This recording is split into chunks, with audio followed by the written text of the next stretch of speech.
अवधूत चिंतन श्री गुरुदेव दत्त श्री स्वामी समर्थ। माझ्या चॅनलमध्ये तुमचं सगळ्यांचं मनापासून खूप खूप स्वागत, आभार।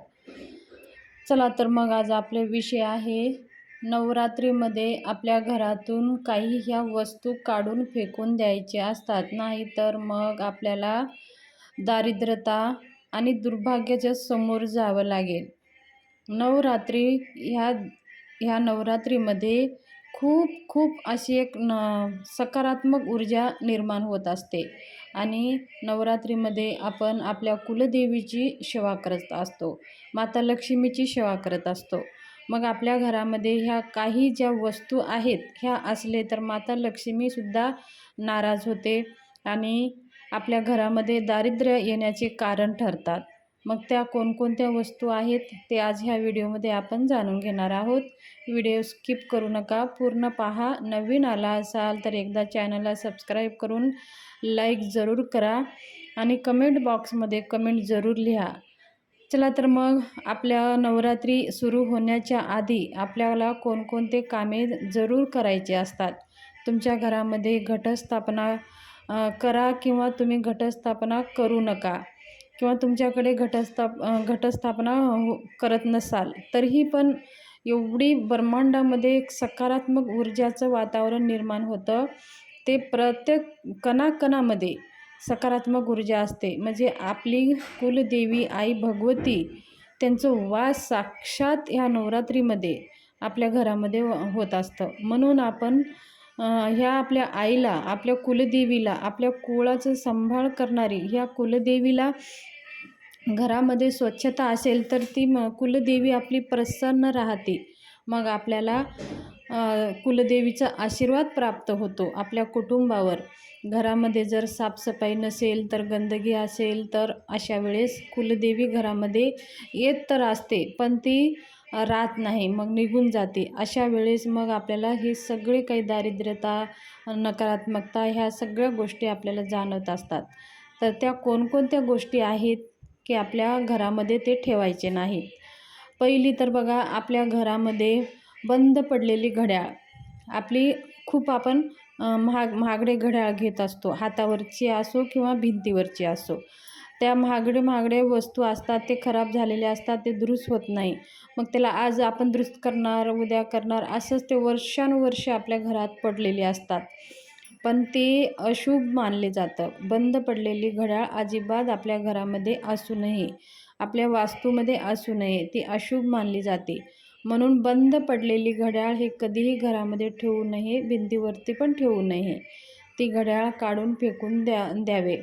तुम्ही वापरत असाल तर ते दुरुस्त होत असेल तर करा, नसेल दुरुस्त ते मग ठेवून काही फायदा नाही त्याचा। ती घड्याळ अजिबात घरामध्ये असू नये। त्या घड्याळ सगळ्या आपल्याला काढून फेकून द्यायचे आहेत, भिंतीवरची असो किंवा हातावरची असो, कितीही महाग घड्याळ असो, ते मग ठेवून त्याचा फायदा नाही। त्याची बंद पडलेली घड्याळ वास्तुशास्त्रामध्ये आणि ज्योतिषशास्त्रामध्ये आपलं नशीब बंद पडल्यासारखं मानलं जातं। म्हणून बंद पडलेली घड्याळ अजिबात घरात ठेवू नका। दुसरी गोष्ट म्हणजे आपल्या घरातल्या जे काही फुटलेली वस्तू आहेत, ज्या काही आपण वापरतच नाही आणि आपल्याला नवीन वस्तू खरेदी आपण केलेली आहे आणि ती घरातली फुटलेली वस्तू तशीच आहे, मग ते आपल्याला कसं आहे, नवीन खरेदी केलं तरीही जुन्या वस्तूशी एवढं लगाव असतं की त्या वस्तू आपल्याला हातातून सुटत नाही। तुटलेली असेल तरी ते आपण असंच ठेवून देतो किंवा त्याला तुटलेली वस्तूलाच वापरत असतो। तर हे सुद्धा लक्ष्मी मातेला प्रसन्न करण्याची वस्तू नाही, ते लक्ष्मी माता अप्रसन्न होते। म्हणून कधीही फुटलेली, तुटलेली, एकदम जुनी झालेली वस्तू ते अजिबात घरात ठेवू नये। आणि बघा, काही अशा वस्तू असतात की 2-2, 3-3 वर्ष असेच ठेवलेले आहोत आपण, ते वापरत नाही, त्यांचं काही उपयोग पण नाही। मग अशा वस्तूसुद्धा घरामध्ये नकारात्मकता पसरण्याचं कार्य करत असतात। म्हणून अशा वस्तू आपल्या घरातून बाहेर काढून टाकायचं आहे। त्याचबरोबर आपलं किचन ओटा बघा, आता नवरात्री चालू होत आहे तर आपलं किचन एकदम स्वच्छ असायला पाहिजे। म्हणजे वरती जाळी जळमट सगळे आपले काही ट्रॉली असेल, भांडे असेल, हे सगळं स्वच्छ धुवून घ्यायचं आहे, जाळी जळमट काढायचं आहे। आपली किचन स्टाईल पूर्ण वरून धुवून घ्यायचं आहे, स्वच्छ एकदम असं क्लीन करायचं आहे. बेसिंग असेल तर बेसिंगच्या खाली पण स्वच्छ धुवून गोमूत्र हे करायचं आहे, शिंपडायचं आहे.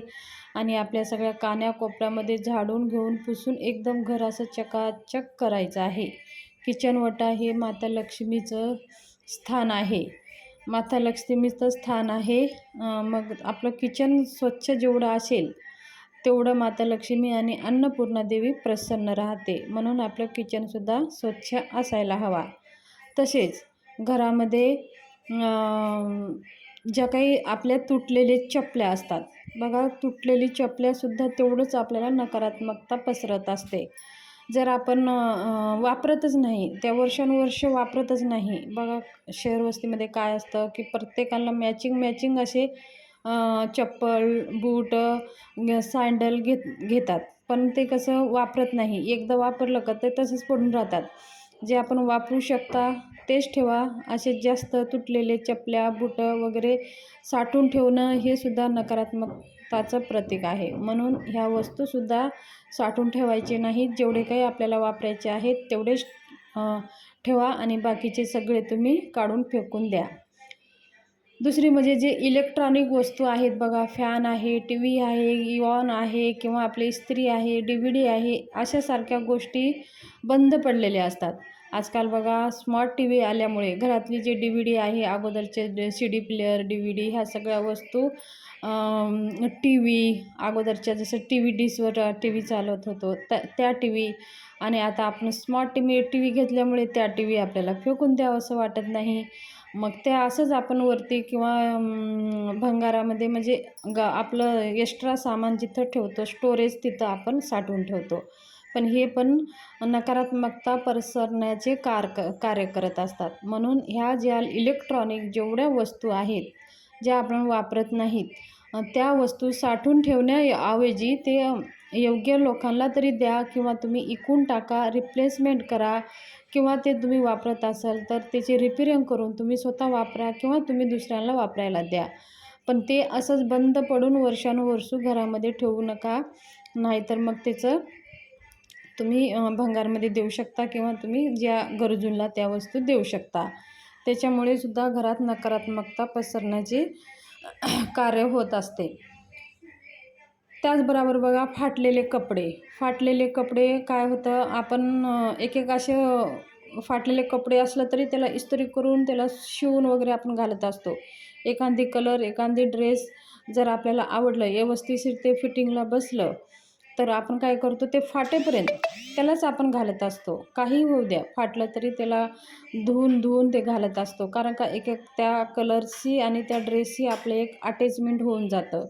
म्हणून फाटलेले आणि न वापरणारे असे ढीगभर कपडे घरामध्ये ठेवू नये. ज्याला तुम्ही गोरगरिबाला देऊ शकता, दान देऊ शकता किंवा तुम्ही ते धुवून वगैरे स्वच्छ एखादी जाग्यावरती असे ठेवून देऊ शकता की त्याला कोणी आपल्या कपड्याला पाय लागणार नाही आणि ते आपले कपडे ओलांडणार नाहीत. अशा जाग्यावरती एखादी पोत्यामध्ये भरून तुम्ही टाकून देऊ शकता किंवा ज्या गरजूंना वापरण्यासाठी धुवून वगैरे स्वच्छ तुम्ही देऊ शकता. अशा प्रकारे घरातल्या जे न वापरणारे कपडे आणि फाटलेले कपडे अजिबात घरात ठेवायचे नाहीत. आणि